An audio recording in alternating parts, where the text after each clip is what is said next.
Test 1, 2, 3.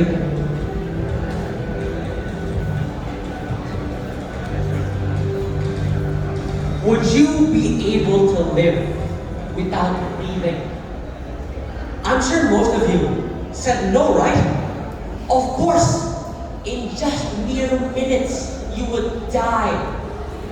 But just like how we need to breathe to live, so do the plants and forests out there. Today, in my clothes, I hold the organs of our earth.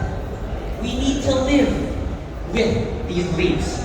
Assalamualaikum warahmatullahi wabarakatuh. Waalaikumsalam warahmatullahi wabarakatuh. Greetings and salutations. My name is Rafi Rashad from SMIM 21 Jakarta. And today, I invite you all to a journey of change. Would you like to join me? Yes! Perhaps some of you need to think that over first. Okay. I would like for everyone here to paint an image. Let your imagination run wild. You wake up one day in a fine morning, in your natural habitat as an animal. You feel the sun's warmth on your skin, and you hear nature's sound in your ear. All is well, until suddenly you are unable to breathe. The air gets heavier and heavier. And suddenly, the water around you becomes toxic and polluted. And as you thought things could not get any worse, your beloved home breaks down. The life that was once there, poof, gone, leaving behind an eerie silence. How did you feel when this all occurred? A sense of danger, yes? That's right, it's natural. Every day, humans and animals feel fear and anxiety.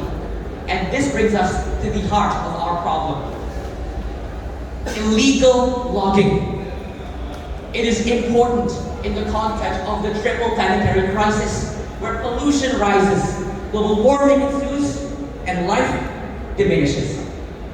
We need to find a way to counter this. And this is a never-ending cycle that gets fueled again and again and again. So ladies and gentlemen, I have a question. How do you break a never-ending cycle? The solution? The answer lies in its source. Today, let's break it. This brings me to the title of my speech. It's now or never. So illegal logging is a serious case where people cut down countless amounts of trees for their own personal gain. Usually it's for palm oil plantations. But is it really worth it for what we end up losing? Take Tesonilo National Park, once an important place where endangered animals live and a critical place to absorb CO2. But because of deforestation, the place now is no longer inhabited by these animals. Gone. Every minute we're here, we lose 20 acres of forests. That is according to 15 football fields. That's a lot. And this is the situation. But before we move on, we should understand the basics of trees. Why are they so important? Here are two simple yet convincing reasons why. First, they provide us with an ecosystem to live in, giving us food and even medicine to counter malaria, heart disease, and even cancer. Two, they are Earth's natural purifiers, meaning they clean our air and purify our water. So in this case, no trees means, give me a second. No trees means no clean air. And no clean air means no clean water. This is a serious case. Our survivability lies in those trees. We literally cannot live without these things. So now let's take a step back and look. Indonesia is known to have the third most rainforest in the world. That is 13% of all forests. So why do we still have this problem? You might think the problem lies within the lack of rules, but that's not the case. The problem instead lies from upholding those rules properly. The solution, the answer, lies with you plus TH, or the youths. They are the engine of this nation. As Bapak Idris Soekarno once said, the power of the nation can be changed with the youth. So the youth have the answer, and they are the engine. But to use this engine, we must first empower it. And to empower it, we must garner its potential. And to garner it, I present to you a solution that the United Nations have made. They have made a program called the Sustainable Development Goals, or SDGs for shorts. The one that fits the most with our problem today is SDG number 15, where we want to manage, protect, and replant our forests. The youth play a pivotal role. In here, they are the foundation of this program. Take Melati Wicen. She is the founder of Youthtopia and an avid supporter of Youth for SDGs for Indonesia. She has done countless programs such as youth mobilization, campaigns, and even training to those who lack of it. So this is a very good program that has successfully garnered the potential. She has garnered a lot of people with the passion that wants to change the world. But that is only an example of many. I wanted to present to you a program, a system that can counter this problem successfully. I present to you, please look at my board.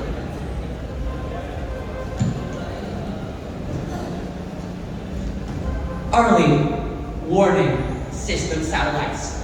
Wee-oo. That's our first thought, right? But that isn't what I'm talking about here. This is a program, a system made by the Brazilian government in 2004. This has allowed them to be successful in countering the problem. This has existed for quite a long time and has been successful.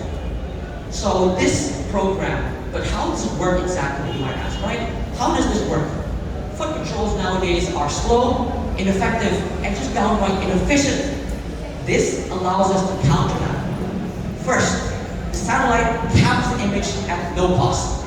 Second, the image is then processed through an algorithm. 3, and finally, the image is then sent through your mobile phone. Finally, the image is finally allowing the people to respond rapidly to unsustainable activities that may go unseen, allowing you to be both cheap and effective. But now the question rises, why haven't we done this program yet? The answer is, we have. In many forests under our government watch, we've actually done this. But the problem persists, especially in rural areas.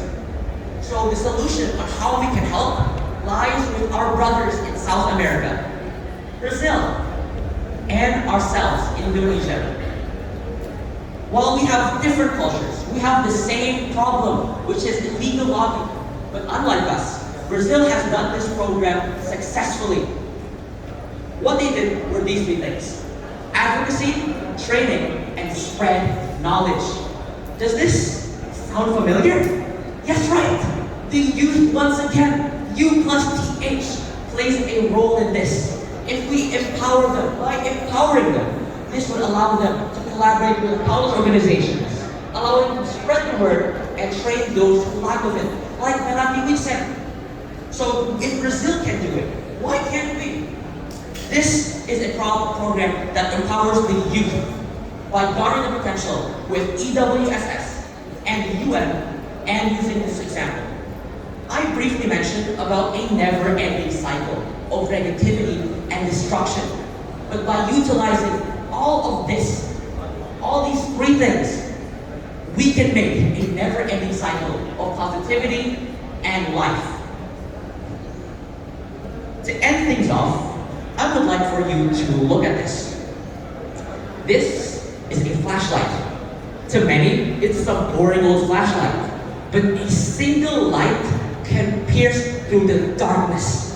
So can our innovative minds and thoughts. Let this become a beacon of hope so we can solve the problems of today, yesterday, and tomorrow. People of the world, we are the catalyst of change. Together, we can make a difference. We can solve a new path, bring to tackle, and then chart a new course. As I turn this light on, it shall be a new era of change. It's now or never. Say with me now. Youth! Youth! Youth! Youth! Because if I can, you can, we all can. Thank you. That's all from me. Wassalamualaikum warahmatullahi wabarakatuh.